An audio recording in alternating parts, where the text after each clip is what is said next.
Brad, you need Kyrie Irving to do so much for you all season. What's it like having a game where you don't need him to do much for you? Well, he still does. He does a ton just by his presence on the court because he's always drawing attention off every pick and roll. He was double teamed. Obviously, they're going to guard him, out on the floor, and so some of the rolls are open, some of the drives for other guys are open. So him just being out there makes it easier on everybody else. And but I thought we had a lot of good performances from a lot of good people against a really good team. I didn't think they had their best night. I thought that, obviously, if they make a couple more free throws in the first half, it may be a different ball game heading into the second. But, feel pretty good about it. Now we move on. We've got a tough one tomorrow night. Brad, Jaylen appears to have found a way to fit his game into, the time that he has in this rotation. Seeing that more from him? Yeah, everybody. But he's been good. He's had a lot of good games in the last month. And so, that's all. And it's not going to be the same every night, but I do think that, guys know where their spots are and aren't forcing the issue when they're not there and taking it when they are. Brad, how important do you think it is for teams like the Celtics and the rest of the NBA to have nights like Pride Night, as you guys did tonight? Yeah, I thought it was really good. I thought it was great. I actually didn't know it prior to going out to the court, and I thought, I think, one of the things that I've loved about being a member of the NBA is I feel like, when you go home and you have a 13 and 9-year-old and you're able to talk about, diversity, inclusion, making sure that not only that you work hard to be the best person you can be, but you make sure that you celebrate it. And so I thought it was great. I was very happy we did that. Right, it was, I believe, your fifth straight night with 31 assists. This time against a really good defensive team, obviously. Just how ingrained is the ball movement right now? Just how... Yeah, it was hard to find good clips at the start of the year. I think some of that was because we were pressing. Some of that was because we missed shots when the ball was moving. All looks a little bit better when it finishes with a make.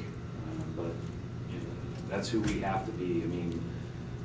There's going to be plenty of moments where we're going to be bottled up and somebody's going to have to go and do what they do in an individual way.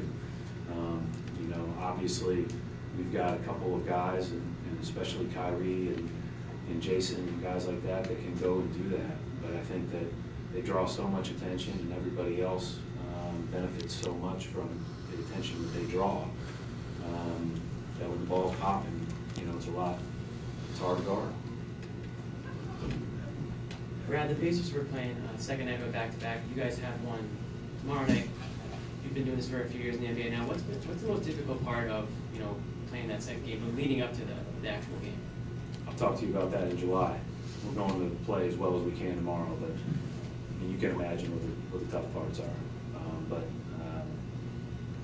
It's a long flight, but everybody has them. So we'll get up, get ready to play. Coach, Marcus Morris had another big game for you guys offensively.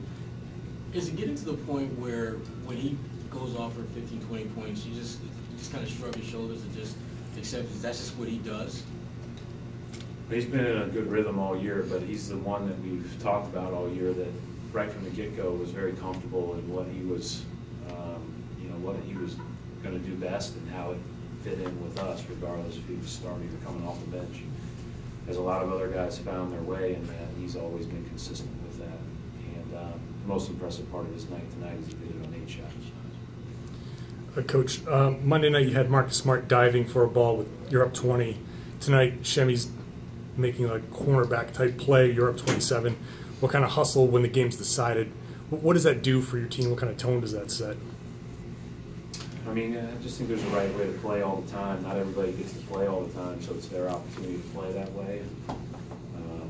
I thought one of the reasons our guys are making those plays is because how much they respect who they're playing against. I think, when you talk about Brooklyn and the way they've been playing, and then the Pacers who have been doing it now for a few years, they know they have to play every possession the right way, and that's one of the things that really good teams figure out at one point or another.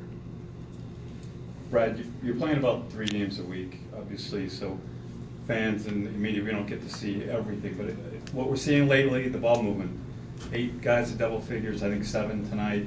Have you been seeing that in practice recently? Is this a phenomenon that you've noticed with your team? I can't remember the last time we practiced live, so I would say that it's a game-born phenomenon, not a practice. But we talk about it all the time. You know, I do think, you know, you get a chance to watch other teams and see them up close and see them play. And we were really starting to move the ball throughout our 8-game win streak. And then I thought we had some really good possessions in late December. But I think, you know, playing the Spurs was probably a good thing for our team from the standpoint of watching the ball pop around against us. And so, you know, hopefully we can, you know, continue to move it. That's our task. Brad, I think last year you mentioned that, you know, with the schedule really changed last year, how because you had so few practices, it was like a lot of these games were your practices.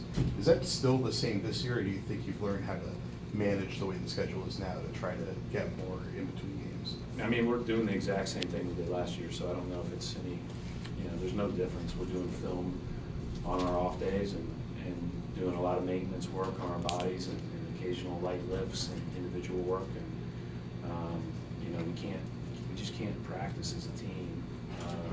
Some guys have to play some 2-on-2 or 3-on-3 to stay in shape. Some guys have to take the day completely off. It just depends on what their requirements are during the normal game day. But you manage it all as part of the opportunity to play 3, 4, sometimes 5 games in 8 days. Well, I mean, I'm sure you were used to coaching in a certain way for a long time, up until probably the last couple of years. Has the way you kind of instill plays, different concepts, has that really changed over the last couple of years? It really hasn't. I mean, the first year I'd say it was hard to adjust to from college, so you don't get to practice at all. But the last couple have been pretty consistent.